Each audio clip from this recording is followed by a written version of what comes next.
some main menu action. We're able to load or delete our save game, the ability to create a new character, clicking on additional content if you want to be brought to the store, the message of the day, and hitting triangle or Y will bring us to the settings. Starting under the display options, we've got performance mode. As of the making of this video, we've got fidelity with ray tracing, and performance. Later on, I believe there's going to be additional modes, and the reason for that theory is because of the capped frame rate that's grayed out. You can neither turn it on or off. It's just not available at this current time. Image calibration to adjust brightness and HDR parameters.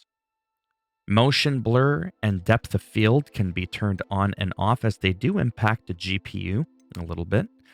Then you've got chromatic aberration and film grain, which I've chosen to keep on. Moving along, under the audio options, we can choose to adjust our music volume separate from our sound effects volume and our dialogue volume. I wish more Japanese games allowed you to do that. I know this isn't a Japanese game, I'm just saying. Mute all.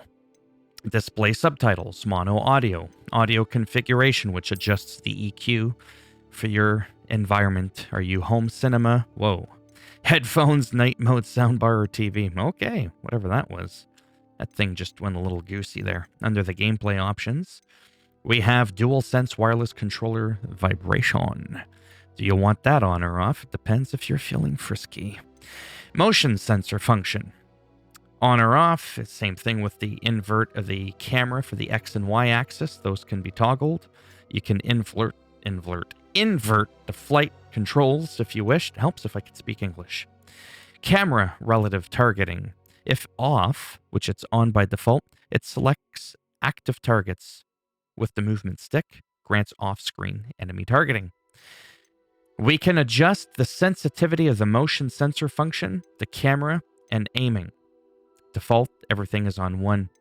Camera, aiming, acceleration can be adjusted as well. And follow camera speed.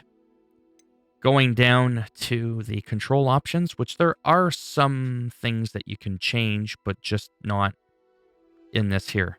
So we've got gameplay, the controller layout, brooms, ground mounts, flying mounts. Okay.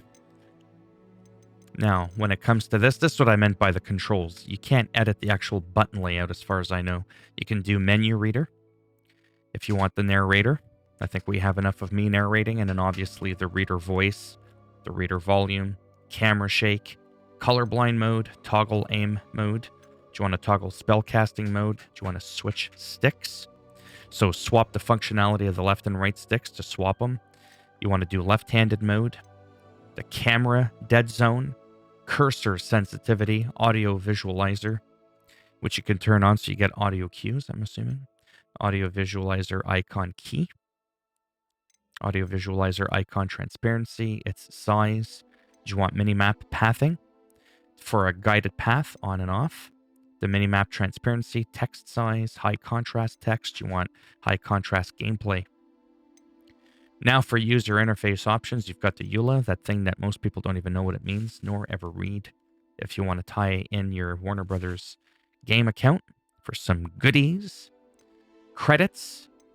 Show HUD tracking icons, show standard notifications, quest notification, XP, level up notification, spell HUD, health, ancient magic meter, minimap, enemy target info, show special notifications, tool wheel HUD, show enemy damage numbers, show mount controls. These can all be turned off for a more immersive, realistic experience, because nothing says realism like waving around a magic stick like a maestro while flying on a broom like a witch on Halloween night.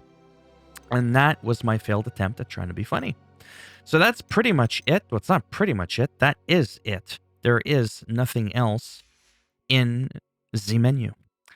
As the last piece of information I want to share with you, because I do think it kind of ties in with like all the options and stuff. One of the biggest things I wanted to know is no.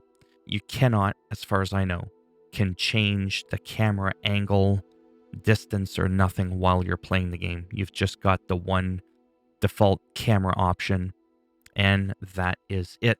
As always, if you liked the video, go ahead, give it a thumbs up. It does greatly support the channel with the algorithm in trying to make me somewhat relevant in the search results when people are looking shit up on the internets.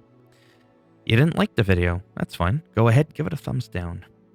And I'll stuff you in that box after I bend and twist your thumb and break it off in your ass. And if you want to subscribe to the channel after all those cringy things I've said throughout the video, naturally that would be greatly appreciated. But if not, trust me, I don't blame you. I'm not even subscribed to myself. Thanks for stopping by anyways. Take care, and perhaps I shall see some of you in the next one. Bye for now.